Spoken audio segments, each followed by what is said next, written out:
How do you do? You must be Mr. Hercule Poirot. Chief Inspector Jupp told me that you might be coming.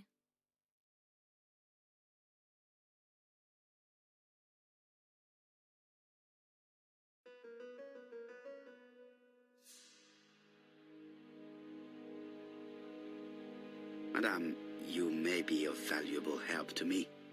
It would be my pleasure to help you. Will there be some journalists there as well? I think you might even be interviewed. You are key witness. I've suspected him for some time, but he appeared so harmless. Oh yes, sometimes he got angry and waved his arms about. But even then, he wasn't frightening. And he was as gentle as a lamb again immediately afterwards. It was only this morning that I understood. He told me he was going to Cheltenham, but my daughter saw him at Euston Station. It's not the right station. To get to Cheltenham, you have to take the train from Paddington. And what's more, Mr. Cuss left behind an ABC with Doncaster underlined. As you can imagine, when I saw that, I called Scotland Yard.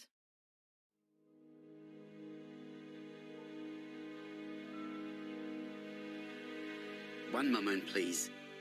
How did you know that Cust had underlined Doncaster in his railway guide?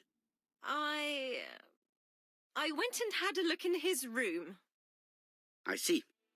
Do you make a habit of searching through your lodger's belongings? Well, what are you going to do later? I bet you're going to poke around his room too. Tell me, did you have any other reason to suspect Mr. Cust? He's rather queer. He talks to himself. He has a bad cough. Because of the war, he says. And then he was in Churston when that millionaire got murdered. I found his train ticket when I washed his coat. He didn't want me to wash his shirt. He washed it himself. But I did see big brown stains on it.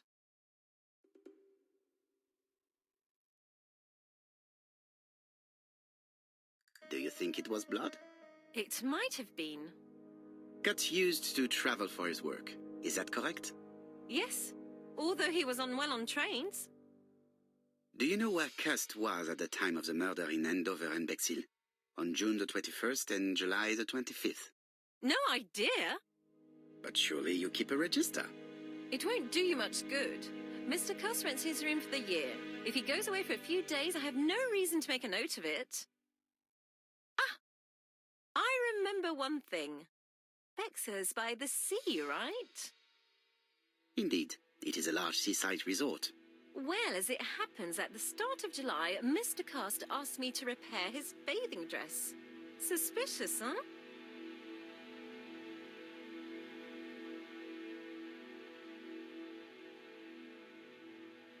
Very interesting. Please continue. I also forgot to say that he started buying newspapers that talked about the case.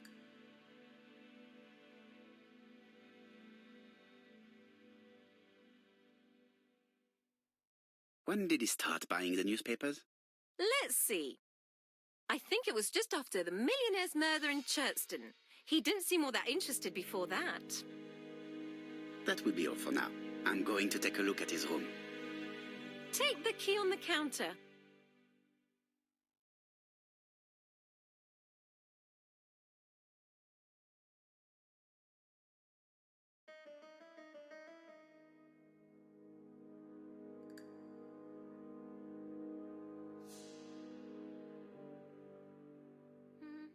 I should check the register. Mrs. Marbury may have been hiding something from me.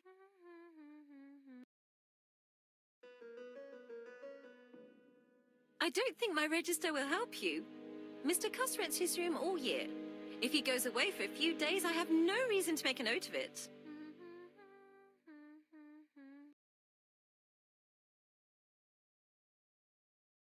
The truth is becoming apparent, and I have something to say to Mrs. Marbury.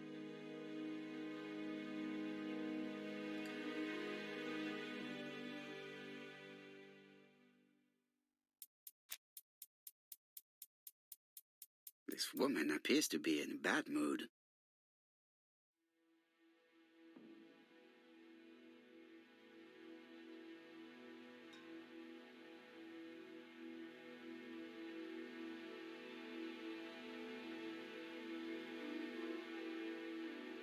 Mrs. Marbury is taking out her bad mood on the evening meal's potato.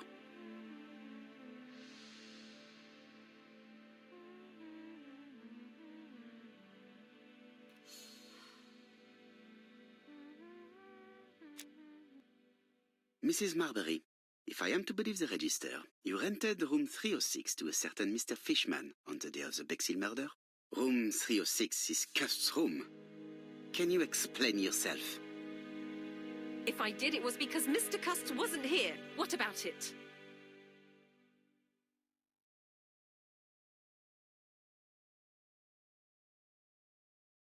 You rented the same room to two people. That's fraud. Calm down, Mr. Poirot. My lodgings were full and I couldn't let poor Mr. Fishman sleep outside.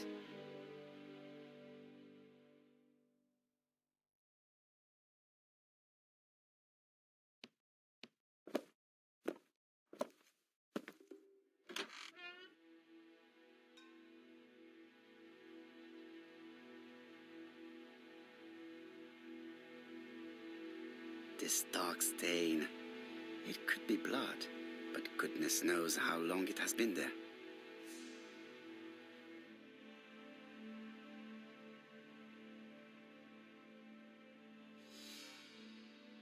How hopeful. This place is a real mess.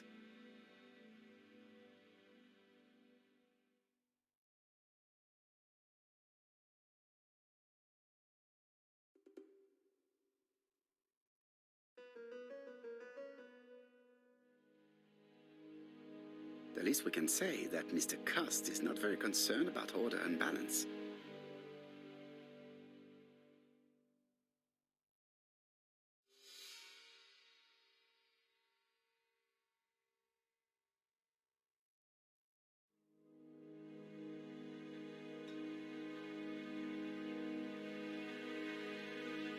Laudanum Cameron's Chemists.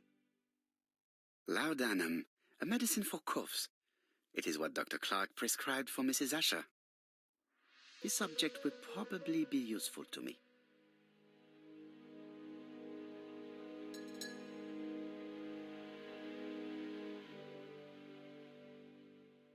Diethyl barbituric acid, Johnson Company.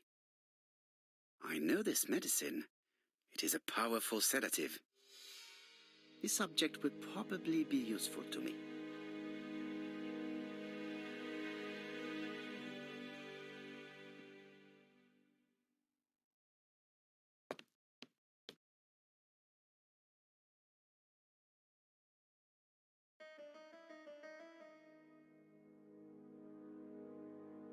A long-bladed knife, a murderer's weapon. This subject will probably be useful to me.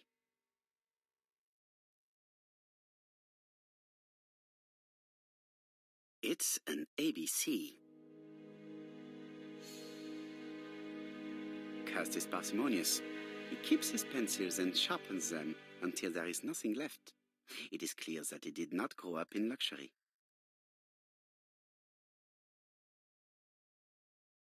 John Milligan, Managing Director, Silky Legs, Frederick Street, Leicester. To A.B. Cust, Marbury's Guest House, 1935, May the 21st.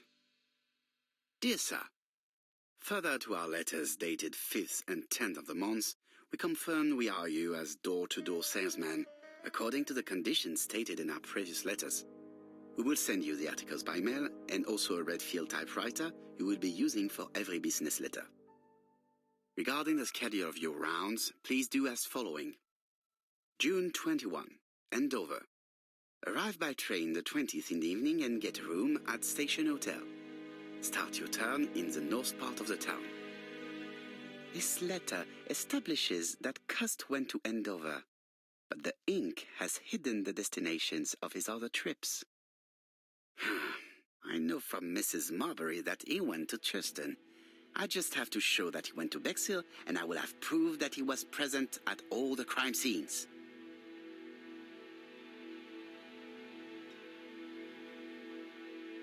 Did Cust drop it when he opened the window, or was it Mrs. Marbury while she was cleaning? I have to get the ribbon.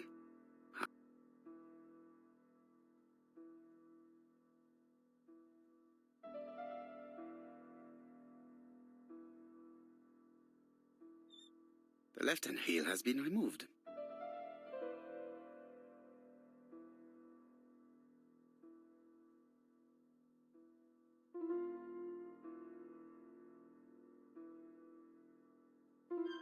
The right-hand wheel has...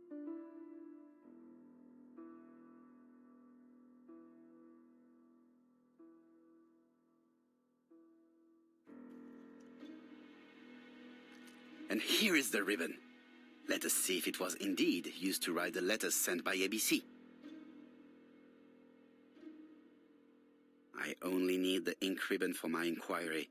I will let Jack clean the keyboard if he wishes. All the letters announcing the murders were written on Cust's typewriter.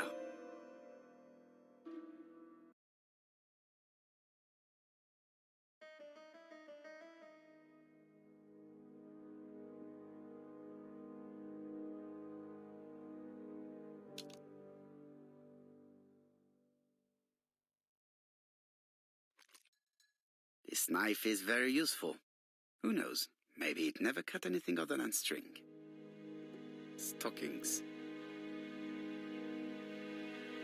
ABC guys, enough to sign about a dozen murders.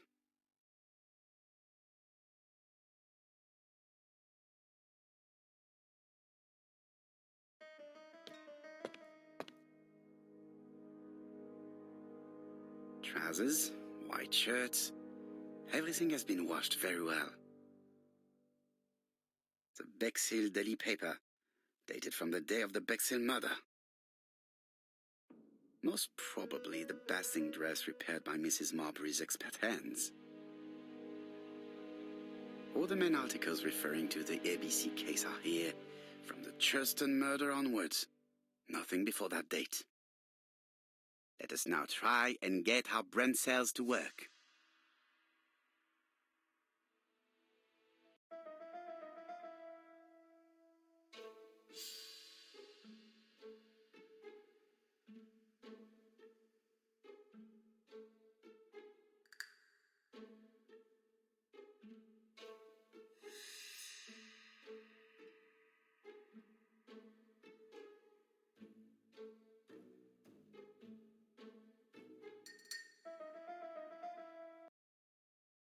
The register shows that Cust did not sleep at the guest house on the day of the murder. Where was he? Bexhill. The Bexhill paper reveals it. Cust bought this newspaper in Bexhill on July the 25th. No use continuing the inspection of this room. I've seen all there is to see.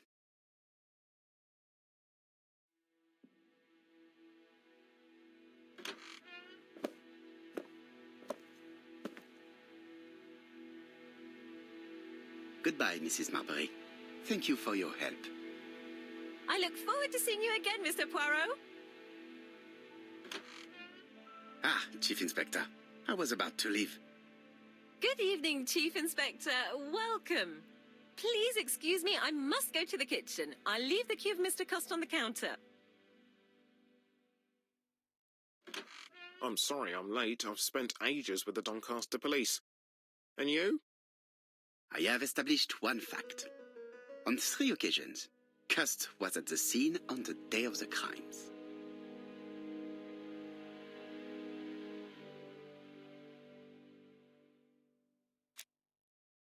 I've listened closely to what you have to say, Poirot.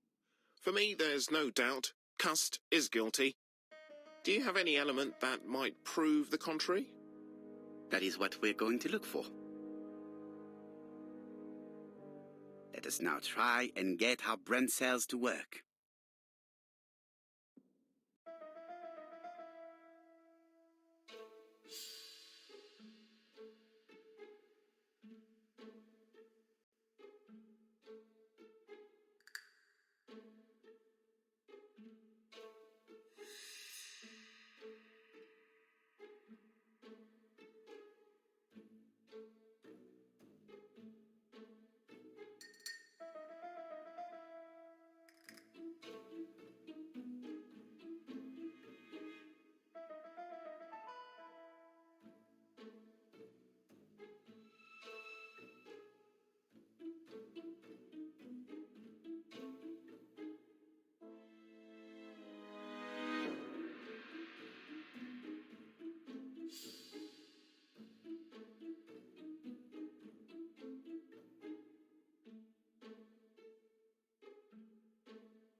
The evidence against Cust is overwhelming. His presence at the scenes, the knife, the blood-stained shirt, the ABCs in a box.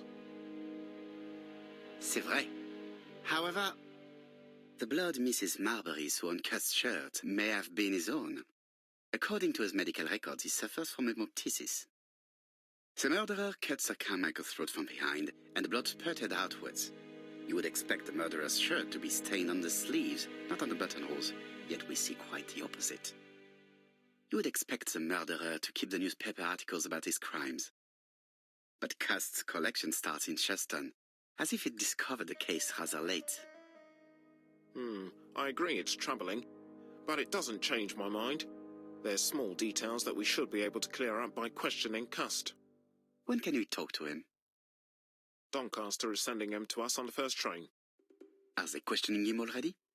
He says he can't remember a thing. It's plausible. Doctors say he suffers from absences and amnesia. Mrs. Marbury has confirmed this. He may have done the murders in an altered state. A familiar situation. It's not enough to clear his name. Dr. Thompson insisted that even if you don't know what you're doing, you never commit a murder without wanting to. Très intéressant. I shall remember that. Right. I'll go and examine the suspect's room. Chief Inspector, I took the liberty of removing a few clues to examinator. All right, we'll discuss them tomorrow. In the meantime, I'm going to see if you've missed something.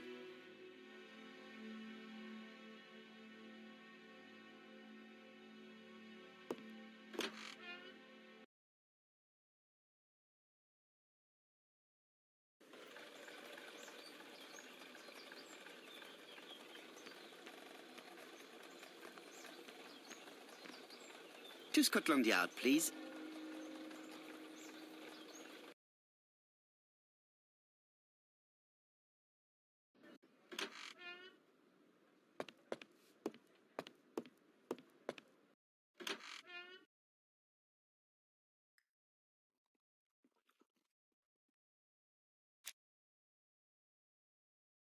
This man is not in good shape.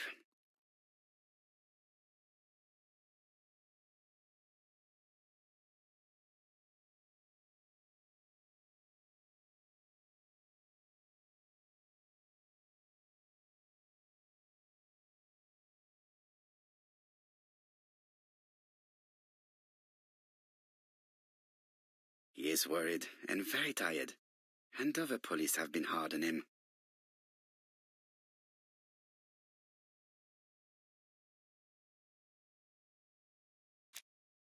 What do you want from me?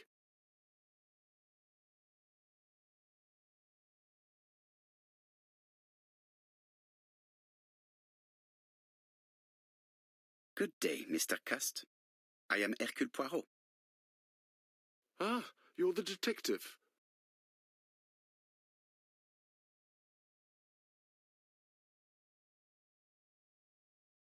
Yes, I am the person you have been sending the letters to. I didn't write these letters. I've already said so.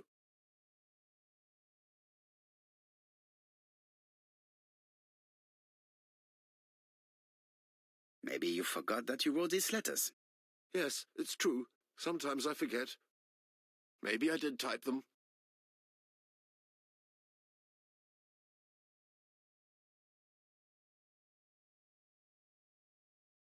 You are capable of murder, Mr. Cust.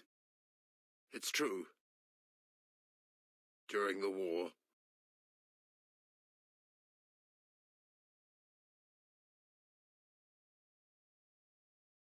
You suffered during the war.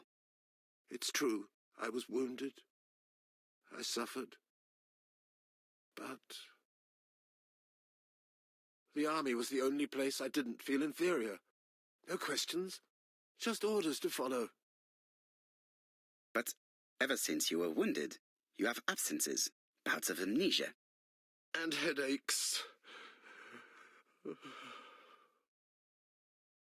Professor Clark treated you.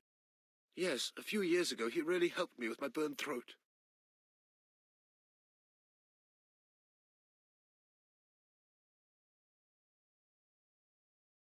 But you killed him, as well as 2 other people.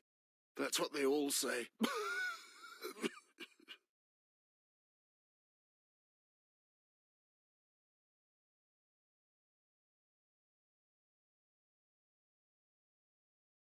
Do you deny being at the scene of the crimes? So? There was no harm in being there. It was only for my work. You were seen at all the crime scenes. Yes, I was. I travel a lot, but not for pleasure. I am terribly unwell in trains. But I had to respect my engagements. My employer gave me very precise written instructions about the towns I had to visit. Let's see. The company you claim to work for, Silky Legs, has never heard of you. And as for these letters they sent you, they were written on your own typewriter. The company sent me the typewriter when I started working for them. Yes, but the letters were received afterwards.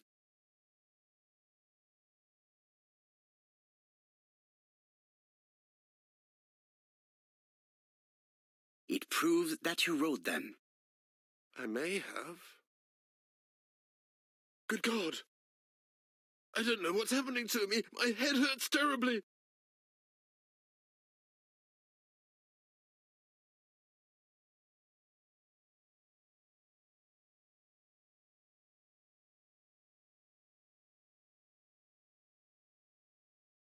He is prey to a terrible anxiety.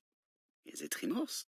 Or simply the pressure of the questioning and the train journey?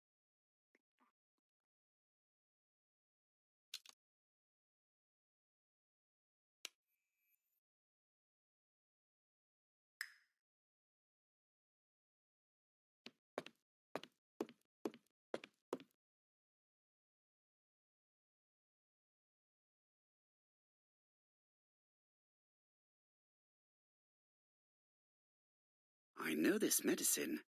It is a powerful sedative.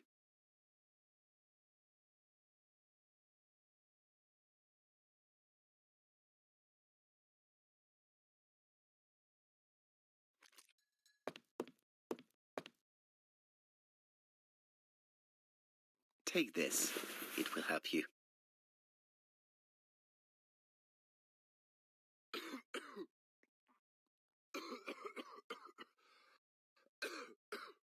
Oh, I think I'll be fine. Let us see, Cust. Look at me. You know very well that you committed these murders? Yes, I know. But I'm not wrong in saying that you do not know why you committed them. No, I don't.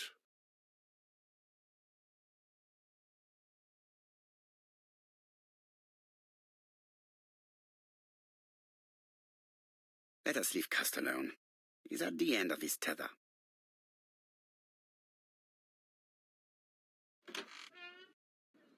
And what conclusions have you drawn? Plenty. It might help us to understand him a little better. Let us now try and get our brain cells to work.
don't see any clearer than before. This is worse. There is one point to highlight. C'est curieux. Cust admits that he killed, but he does not know why. What did Dr. Thompson say? Even if Cust killed while in an altered state, it still must have been his deepest desire. He must have had a motive. Let's keep it simple. Never mind his motive. He confessed. But you see, he can confess to anything and everything. He denied the murders and then he confessed to them. He confirmed that he never typed the letters. Then, with great ease, I managed to get him say quite the opposite. Come on, he behaved like a guilty man. He lied to his landlady.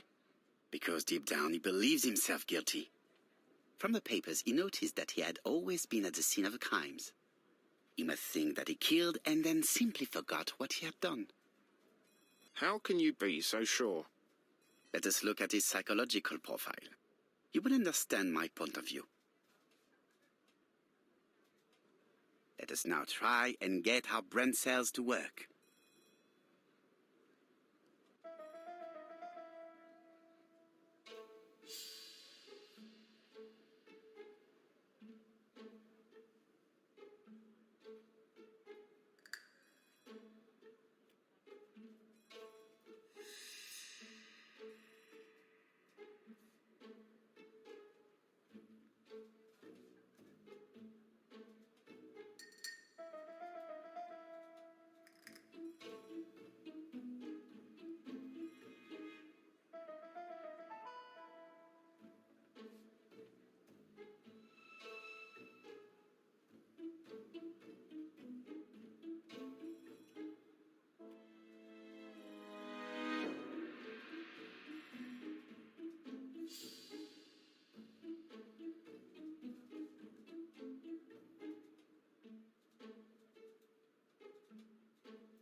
You see, Cust's character is quite the opposite of the murderer's. But if he's a madman, can we really talk about his character? You know very well that our murderer does not behave like a psychopath. Apart from the signature, there is no ritual or repetition in the choice of victims. Very well, you're right as always. So we have no confession, no culprit, no suspects, nothing. And all that after 2 months of inquiry? What should I do? Have faith. Just give me 24 hours.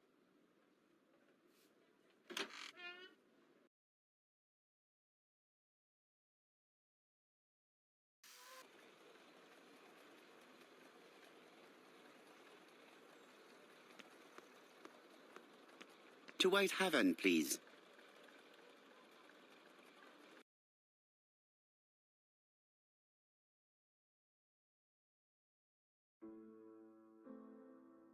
Cust's arrest is a great success for you, Poirot. It's all clear now, except maybe 1 or 2 details.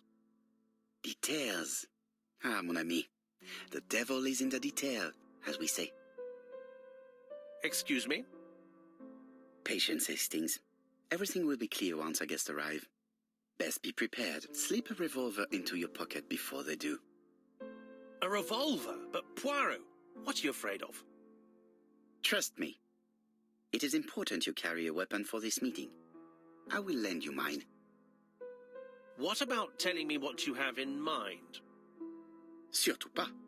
You wouldn't be able to play your role. Wait 1 moment, I will bring you my weapon.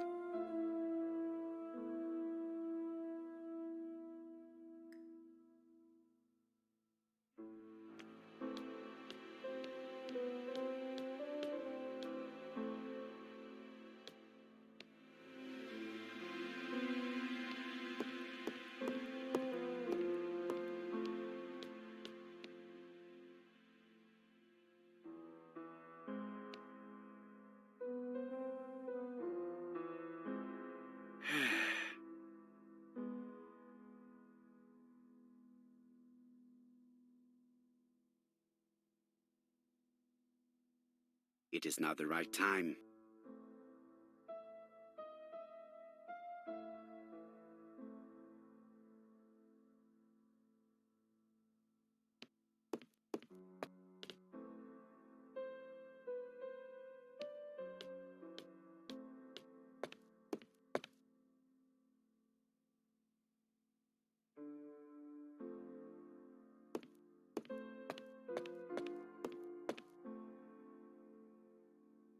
The white ammunition are blank cartridges. The others are real bullets. I have to choose the type of bullets to load. The revolver is loaded with real bullets. I still have time to choose blanks. The revolver is loaded with blanks.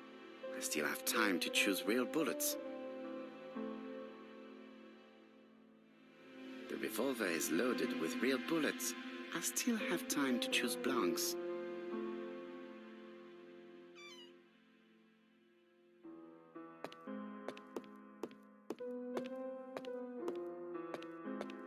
What about telling me what you have in mind? Surtout pas. You wouldn't be able to play your role. Wait one moment, I will bring you my weapon.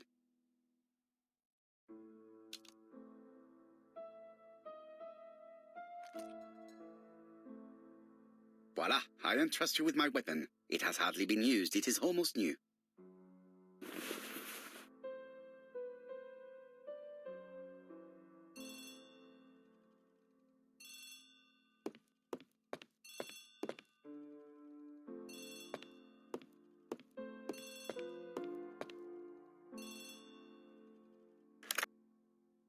Chief Inspector, is that you? Yes. Sorry, but we haven't found anything. Have you checked the typewriter? And the packaging, the letter, and the ribbon reel. We've only found prints left by Cust and his landlady. Well, never mind, I shall make do. So, are you still going to hold your meeting? Of course, Chief Inspector. I can hear my guest coming up the stairs. Why have you brought us here, Mr. Poirot? Since Cust's arrest, I thought it was all done and dusted. Miss Gray formally identified him, as well as Miss Barnard. Yes, and the stockings he saw drove the same brand as the ones found at my aunt's. This is all true. However, a case is not closed if some questions remain open. And one question is, why did the murderer send me his letters? Why did he challenge me, Hercule Poirot? Perhaps he wanted to play with you, to taunt you. Xenophobia? Maybe he didn't like you because you're foreign. I may be wrong, but maybe by provoking you, he was looking for glory? All these theories should be studied. Let us now try and get our brain cells to work.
Is everything clear now?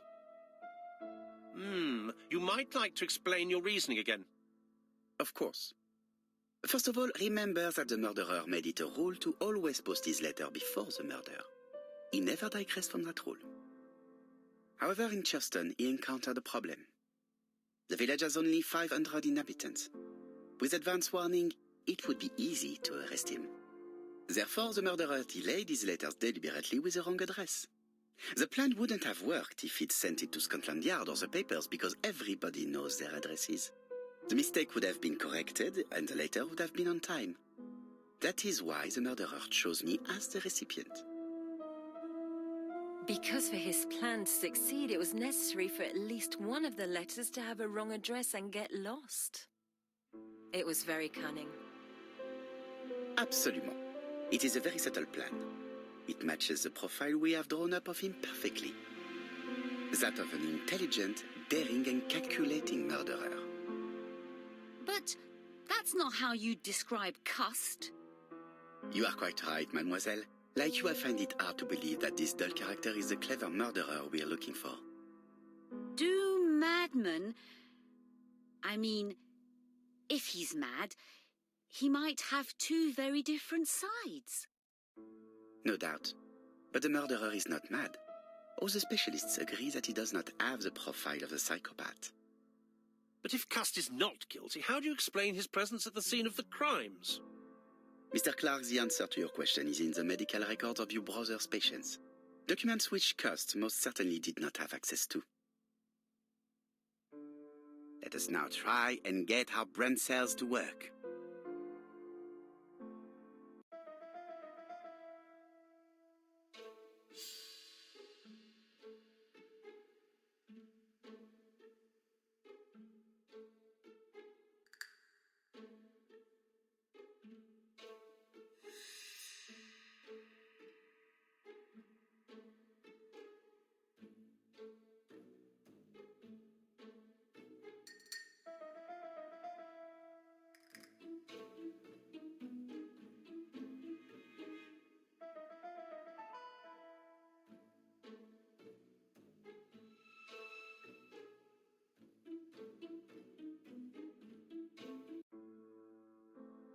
Dr. Clark's patients' records provided a very useful list of potential victims, sorted by alphabetical order.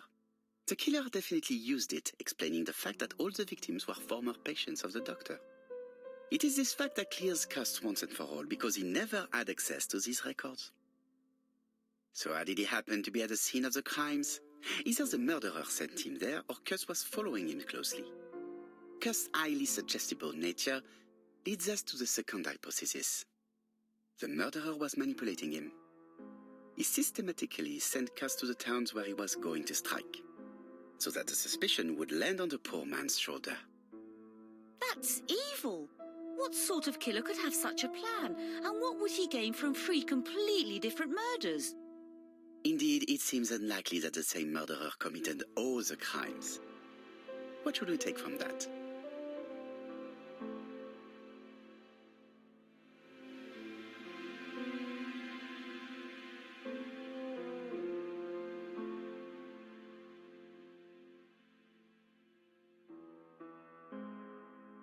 The murderer does not kill out of interest but for pleasure.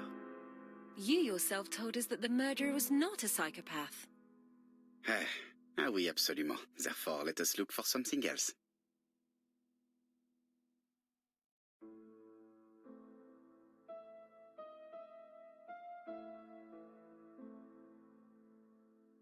Just one murder was of benefit to the murderer. The others were just diversions. On reflection, there is only one conclusion. The murderer killed once out of interest and twice to divert our attention. This reasoning points at 2 potential culprits. Franklin Clark. Donald Fraser? Yes, mademoiselle, that's good thinking. Mr. Fraser may have killed Betty out of jealousy. Mr. Clark may have killed his brother in order to inherit his large fortune. Both have a motive. But Donald did not have access to Dr. Clark's records. Please allow me to disagree with you, mademoiselle.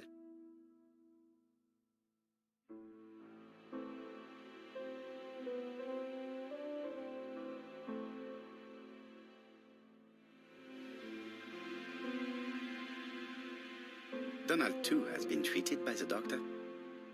You're quite wrong, Mr. Poirot, and it shouldn't be difficult to prove. Oui, please excuse me. It was a slip of the tongue. This is what I wanted to say. Donald, Sir Carmichael was one of your firm's customers. We found a surveyor's report among his papers that proves it. It doesn't prove that I went to Comeside. You could have done it. And you may have used the opportunity to take a look at Sir Carmichael's records. You think I'm guilty? You or Mr. Franklin Clark? That's ridiculous. Both of you have a motive. The question is, which of you has the profile that most resembles the murderer? Let us now try and get our brain cells to work.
Ladies and gentlemen, Donald may share many character traits with the murderer, but he does not have his cold indifference. He has a temper.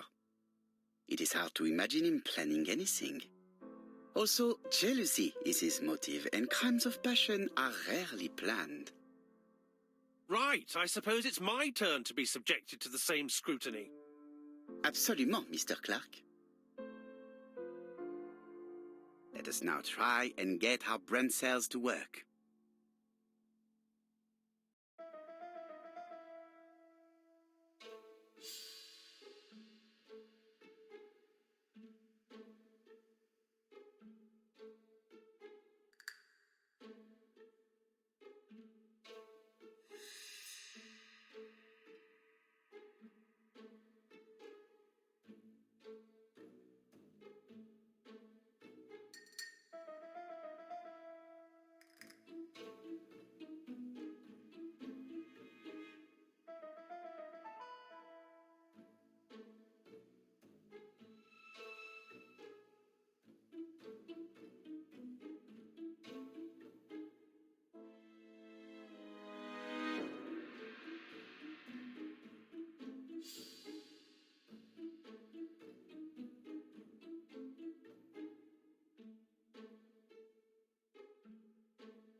As you have all seen, there is a disturbing similarity between Mr. Clark's profile and that of the killer. In actual fact, it is exactly the same. Mr. Poirot, your psychological studies are interesting, but your conclusions do not add up. Why would I have wished my brother's death? The inheritance is lawfully mine. I just have to wait. No, you had to act quickly.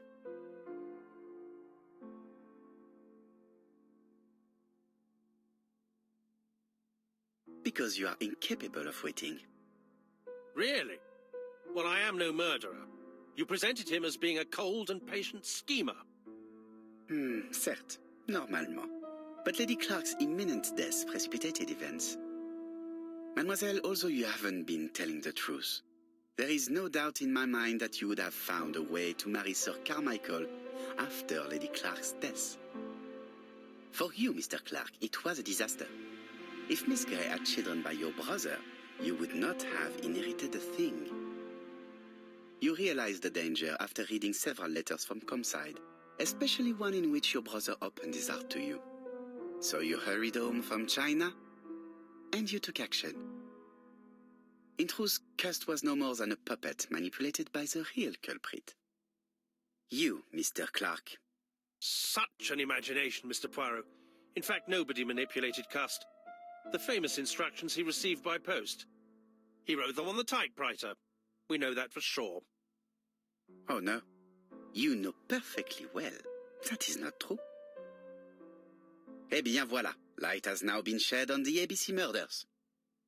Your theories are ingenious, but you haven't any proof. One point to him. For the moment, I have no material proof. Either I admit to it, or I bluff.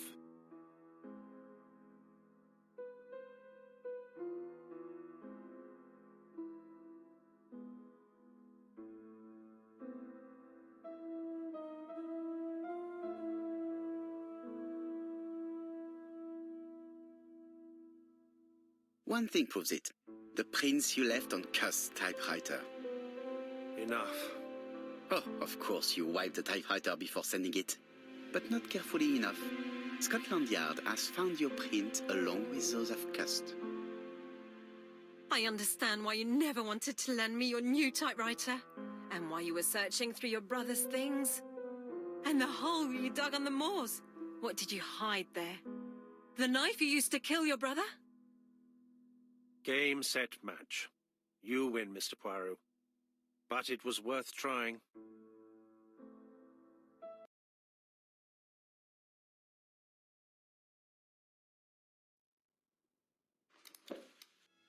Don't come near me!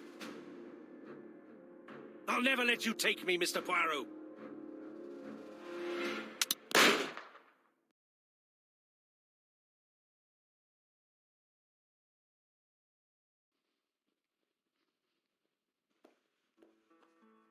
Took the law into his own hands. He had no right. He should have paid for his crimes. I should have expected what he did. Come on, Poirot. Everybody makes mistakes. Exactly. Hastings, if one day I sound pretentious, please whisper these 3 letters in my ear. ABC. They shall remind me that we all have our limits, even me.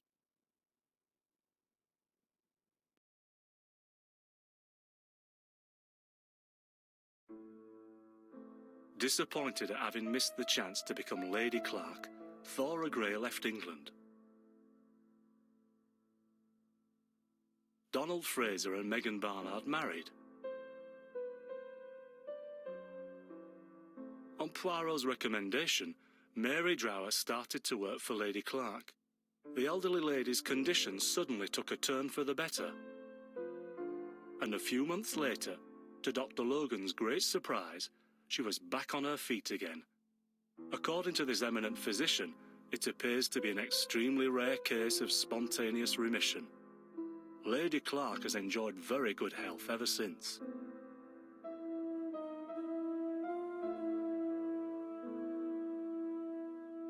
Journal of an Innocent, the incredible story of ABC.